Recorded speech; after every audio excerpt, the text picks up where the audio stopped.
बातों बातों में तो बता ही चुका हूं, अब एक क्वेश्चन भी सॉल्व कर देते हैं।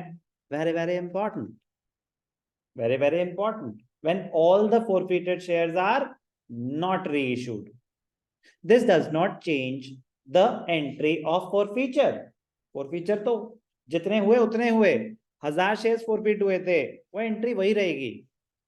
बट हमने रीइश्यू कितने करे? सिर्फ 700 शेयर्स।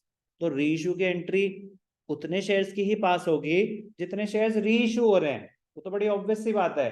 बट कैपिटल रिजर्व भी उतने ही शेयर्स पे कैलकुलेट होगा जितने शेयर्स रीइश्यू हो रहे। Simple. Out of the forfeited shares 700 shares were reissued at 8 per share fully paid up। यार एक मिनट, मैं वो एंट्री नहीं कर रहा केस 4 की, प्लीज, वो तो रेपिटेशन है, बस मैं लिख देता हूं, अपने आप कर लेना। वैसे तो बता ही दिया था। रीइश्यू प्राइस क्या है? 8, शेयर कैपिटल क्या है?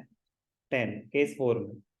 केस 5 में क्या हो रहा है? 700 शेयर्स आर बीइंग रीइश्यूड। वो तो क्लियर है 10 का 8 में, उस पर तो कोई डिस्कशन नहीं चाहिए ना। ठीक है, अब ध्यान से देखना, एंट्री क्या होगी? Bank account debited forfeited shares debited to share capital. कितने शेयर्स रीइश्यू हैं? 700। 700 मतलब 7000, कितने का? 8, 7 8 जा 56, 7 2 जा 14। कोई भी डाउट? अब ध्यान से देखना बेटा, मोस्ट इंपॉर्टेंट पॉइंट ही यही है, calculation of capital reserve. Calculation of capital reserve, entry, entry क्या रहेगी?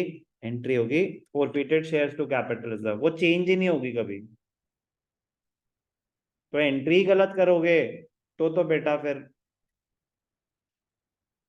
स्पेशल प्लेस इन हेल होगी आपके लिए, ठीक है ना। मतलब कुछ टाइम के बाद अगर आप एंट्री गलत कर रहे हो, खुद सोचो ना, एंट्री चेंज ही नहीं होनी, और वैसे 100 क्वेश्चन हो जाएंगे कम से कम, 50 सुने होंगे और 50 से ज्यादा करे होंगे, तो एंट्री चेंज ही नहीं हो रही डे 1 से, और जो भी कॉन्सेप्ट सुनेंगे एंट्री सेम रहेगी।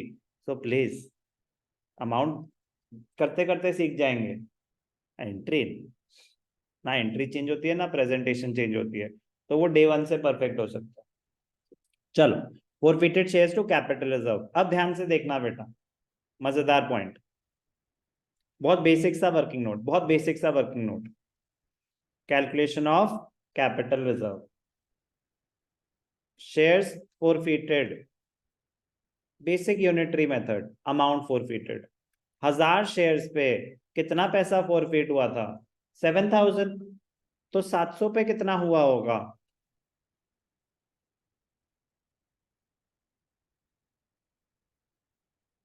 4900।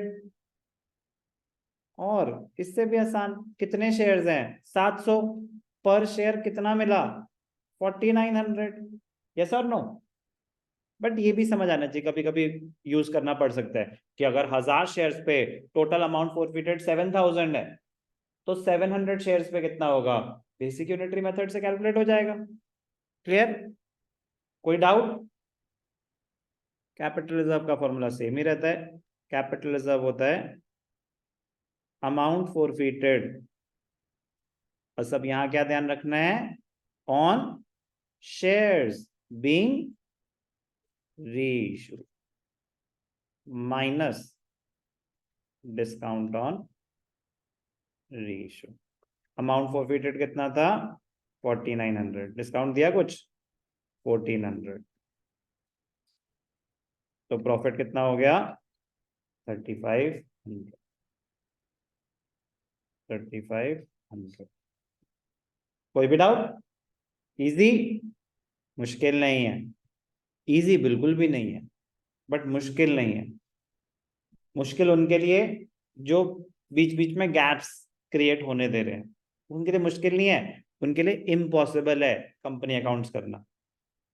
लेकिन जो साथ साथ करे जा रहे हैं, मैं कह रहा हूं जितना मर्जी मुश्किल क्वेश्चन आ जाए, yes you will feel challenged, but ऐसा इम्पॉसिबल वाली फीलिंग नहीं आएगी। अगर गैप्स आएंगे तो इम्पॉसिबल वाली फीलिंग अभी आ जाएगी कि भाई ये ना हो पाएगा। तो ये उनसे ना हो पाएगा जो साथ साथ नहीं पढ़ रहे, नहीं कर सकते, शेयर्स नहीं कर सकते। बट जो कर रहे हैं उनको मजा आएगा, क्योंकि मुश्किल नहीं है, मुश्किल नहीं है। You have to be careful. Language हर एक वर्ड पूरा क्वेश्चन चेंज कर सकती है। पेड अप इशू के टाइम कुछ है, री इशू के टाइम कुछ है, ध्यान देने वाली चीजें होंगी।